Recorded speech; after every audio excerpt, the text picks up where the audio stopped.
আজ খেতে ইচ্ছা করছিল মটর পনির, তাই আমি বাজারে গেলাম যে যদি মটর পাওয়া যায়। কিন্তু তো এখন তো বর্ষাকাল, মটর তো পাওয়া সম্ভব নয়। তাও গিয়ে দেখলাম যে যদি পাওয়া যায়।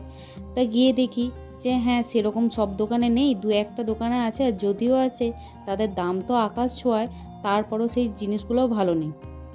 মটরগুলো সব কেমন দেখতে, হয়তো আশেপাশে পোকাও লেগে রয়েছে। তো যাই হোক, সেখান থেকে চলে এলাম। পরবর্তীকালে আমাকে আরেকজন বলল যে এখন প্রিজার্ভ মটর পাওয়া যাচ্ছে প্যাকেটে, আপনি খেয়ে দেখতে পারেন, খুবই ভালো। তো আমি তার কথা মতো সেটাই একটা কিনে নিলাম। আর সেটা বানাবো বলে আমি এদিকে আদা, টমেটো, পেঁয়াজ, রসুন সব একে একে কুচিও করে নিচ্ছি।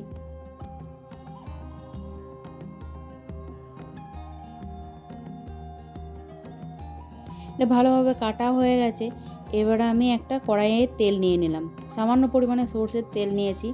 তেলটাকে হালকা একটু গরম হলে তার মধ্যে যে কেটে রাখা টমেটো, পেঁয়াজ, আদা, রসুন যেটাই ছিল সেটাকে আমি সমস্তটা ঢেলে দেবো। এবারে এটাকে ভালোভাবে আমি নাড়তে থাকবো। এর সঙ্গে আমি দেব নুন।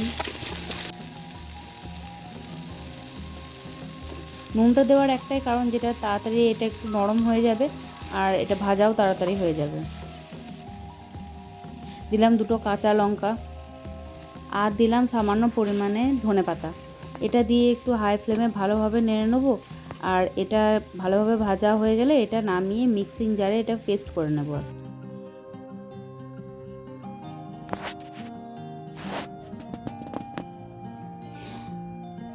যেই কড়াইটাতেই আমি মশলাটা ভেজেছিলাম, সেই কড়াইয়ে আবার সামান্য পরিমাণে সাদা তেল নিলাম। তার মধ্যে আমি নিয়ে নেব একটু করা বাটার। বাটারটা দেওয়ার পর আমি এটা পনিরগুলোকে হালকাভাবে ভেজে নেব। খুব বেশিও ভাজবো না, আবার খুব কমও ভাজবো না, মিডিয়ামভাবে ভেজে নেব। এই পনিরগুলো আমি বাড়িতে তৈরি করেছি, বাইরের কেনা নয়। বাইরের কেনা পনির আমার খেতেও ভালো লাগে না, আর একটু কেমন গন্ধ গন্ধ থাকে। আর এই পনিরটা আমার খেতেও ভালো লাগে, এটা আমি বাড়িতেই তৈরি করে নিয়েছি।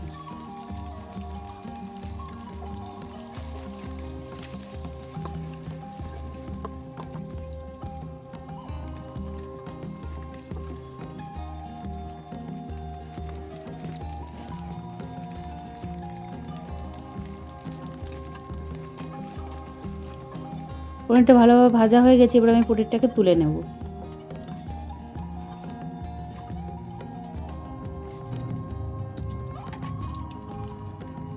এবার আমি ওই তেলের মধ্যে আর একটু সর্ষের তেল দিয়ে তার মধ্যে গোটা গরম মশলা আর চিনি ফোড়নে দেব।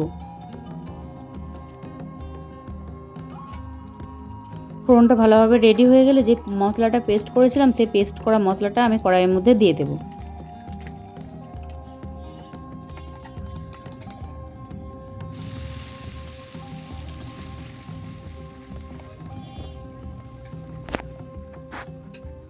মশলাটা দেওয়ার পর এটা একটু টাইম ধরে, অনেকক্ষণ ধরে এটাকে কষতে হবে। আর এর ওপর আমি একে একে যে মশলাগুলো লাগে, হলুদ, নুন, যেগুলো যাই লাগে সেগুলো সব দিয়ে দেব। দিলাম ধনে গুঁড়ো, হলুদ, নুন,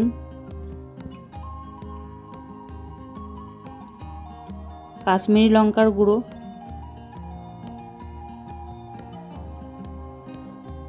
দেওয়ার পর মশলাটা ভালোভাবে মিশিয়ে নিলাম। তারপরে দিলাম সামান্য পরিমাণে লঙ্কা গুঁড়ো। যে যেমন ঝাল খাও সেই রকম পরিমাণ অনুযায়ী দেবে।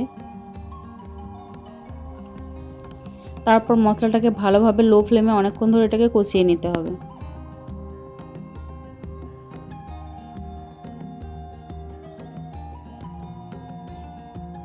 এইদিকে যে মটরটা নিয়ে এসেছিলাম বাজার থেকে, সেটা কেটে একটা বাটিতে ঢেলে ভালোভাবে আমি জল দিয়ে ধুয়ে নেব।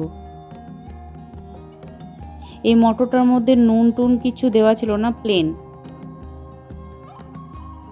কিন্তু মটরটা সিদ্ধ করার মতন ছিল। এরপর আমি জল দিয়ে দিলাম মশলাটার উপরে পরিমাণ মতো। এবার জলটা যখন ফুটে আসবে তখন আমি পনিরটা আর মটরটা এর মধ্যে অ্যাড করে দেব।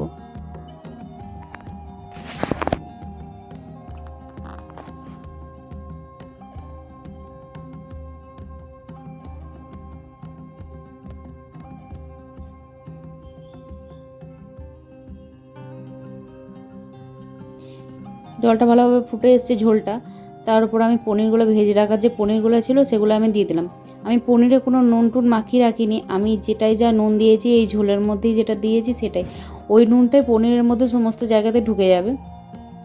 এরপর আমি দিলাম সামান্য পরিমাণে পনির মশলা, যেটা পাওয়া যায় সেরকম বাজার থেকে কিনে, ওটা আপনারা চাইলেও দিতে পারেন, না চাইলেও দিতে পারেন। এরপর আমি যেই মটরটা ছিল মটরটাকে আমি দিয়ে দিচ্ছি।